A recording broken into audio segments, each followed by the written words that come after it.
There are Hollywood stars who chase the spotlight, and then there's Sam Elliott. For decades, he's been the gravel-voiced cowboy who rarely raised his voice, never spilled secrets, and carried himself with the kind of quiet dignity that felt more frontier than film set.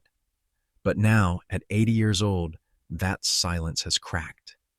And when it did, what came out wasn't polite anecdotes or carefully polished PR lines. It was raw, unfiltered truth. Sam Elliott finally revealed the actors, and even one Oscar-winning director he simply couldn't stand working with. Some names will shock you. Others might make more sense than you'd expect. But all of them paint a picture of a man who has always stood by one code: respect the West, respect the craft, or get out of his way. Benedict Cumberbatch, the Brit in cowboy boots. The first name Elliot dropped sent a shockwave across Hollywood. Back in 2021, while most actors would have offered a vague, diplomatic review, Sam went for the jugular. Appearing on a podcast, he tore into Jane Campion's The Power of the Dog, the Oscar-winning film that critics adored, but Sam dismissed as pretentious misfire. And he didn't just critique the movie, he zeroed in on its star, Benedict Cumberbatch. To Elliot, Cumberbatch's performance wasn't authentic. It was stiff, prissy, and almost comical. In Sam's words, "What the hell does this Brit know about the American West?" That single line lit the fuse. Film critics accused Elliot of being out of touch, of gatekeeping masculinity in a genre now being reshaped to include more nuance and vulnerability. Supporters of The Power of the Dog argued the film was a daring exploration of repression and hidden identity. But Sam didn't flinch. To him, cowboy life isn't art house theater. It isn't posture and costume. It's a lived reality, built on silence, grit, and unspoken rules. No matter how much preparation Cumberbatch did, no matter how many hours he spent learning ranch life, Elliot felt the cultural disconnect was unbridgeable. And so, Benedict Cumberbatch became the first name on a list Sam Elliott never thought he'd reveal. But Cumberbatch wasn't the only one. If Sam disliked polished art house acting, he had an even bigger problem with unhinged chaos. Nicolas Cage, Chaos versus Stillness, where Sam Elliott believes acting is about restraint, about letting silence carry weight. Nicolas Cage has built an entire career on doing the exact opposite. Cage's style is manic, explosive, unpredictable.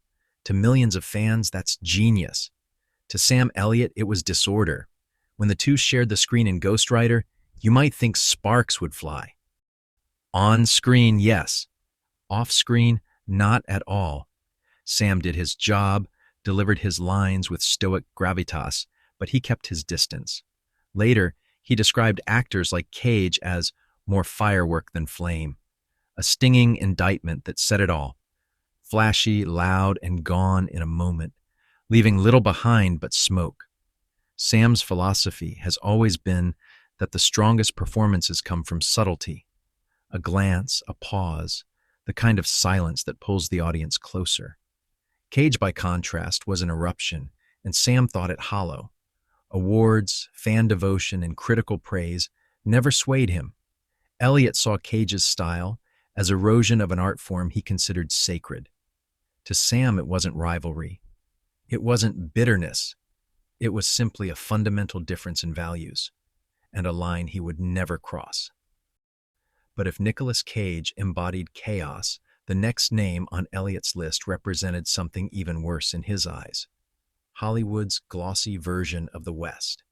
Kevin Costner, soap opera in boots. Sam Elliott doesn't just play cowboys, he is one. Raised in the American West, steeped in ranch life, he brought authenticity to every role.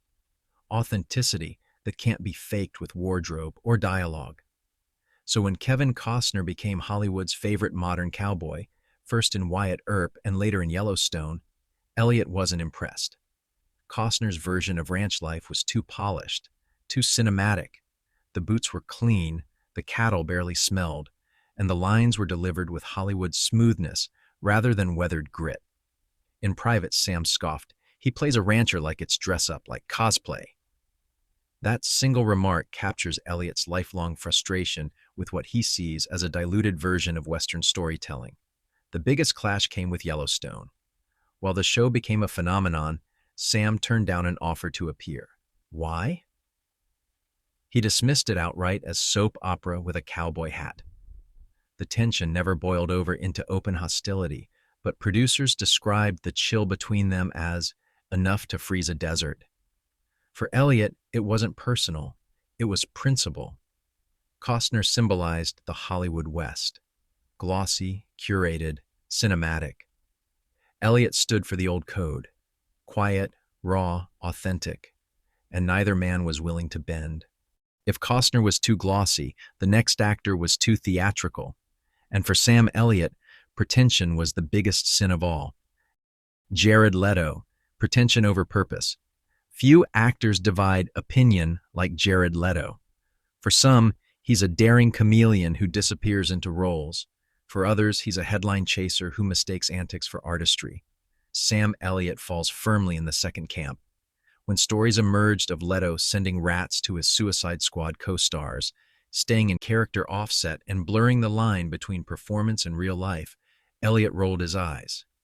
He's acting like acting is a carnival, he reportedly told a friend. To Elliott, acting should never be about props, stunts, or spectacle outside the lens. It should be about truth told simply, without fanfare. Leto represented the exact opposite.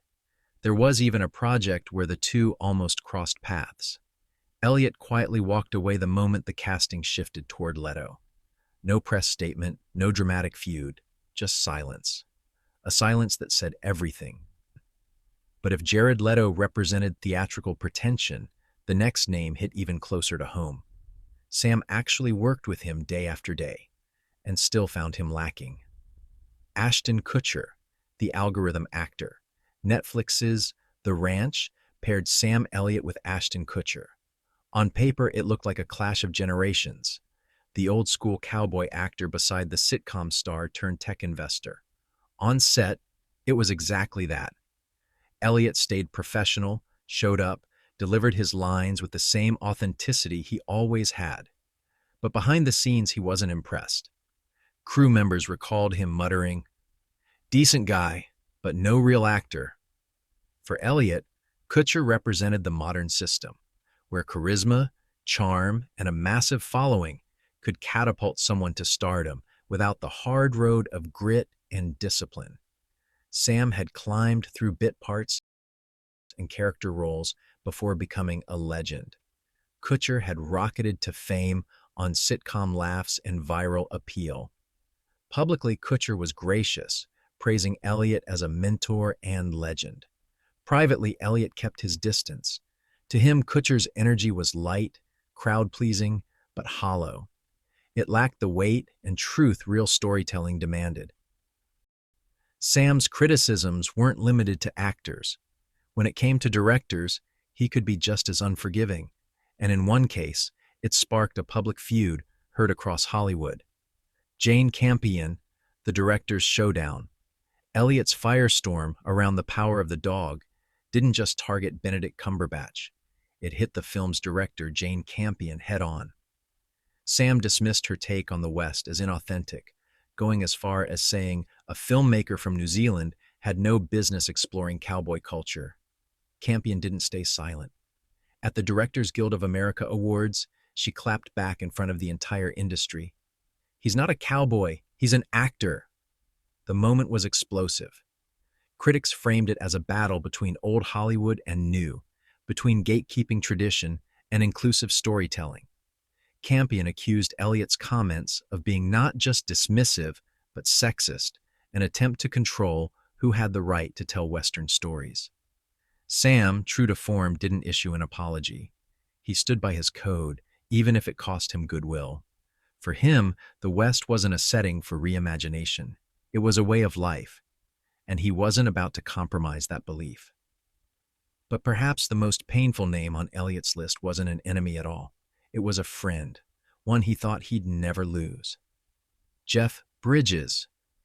There was a time when Sam Elliott and Jeff Bridges felt like brothers. In The Big Lebowski, their chemistry was undeniable. Elliott's gravel-toned stranger perfectly balanced Bridges' laid-back dude. Off-screen, they shared mutual respect.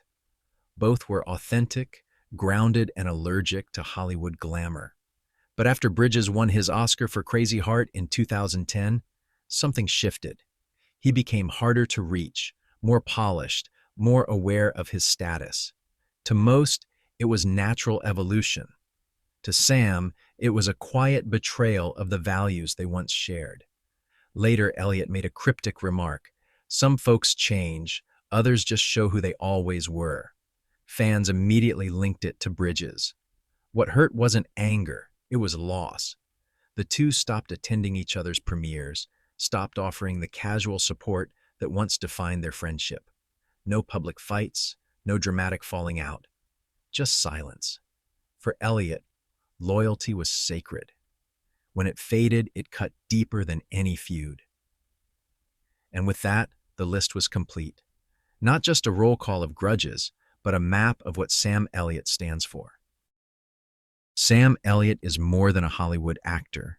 He's a relic of a code that values silence over spectacle, authenticity over polish, principle over popularity. At 80, he finally said the names he had carried for years. To some, he's a stubborn relic, refusing to adapt to a changing Hollywood. To others, he's the last sentinel guarding a craft that has lost its soul. The truth probably lies somewhere in between. But one thing is certain. Sam Elliott never bent, never softened, and never compromised the West he carried in his bones. So what do you think? Is Sam Elliott holding the line as the last true cowboy in Hollywood?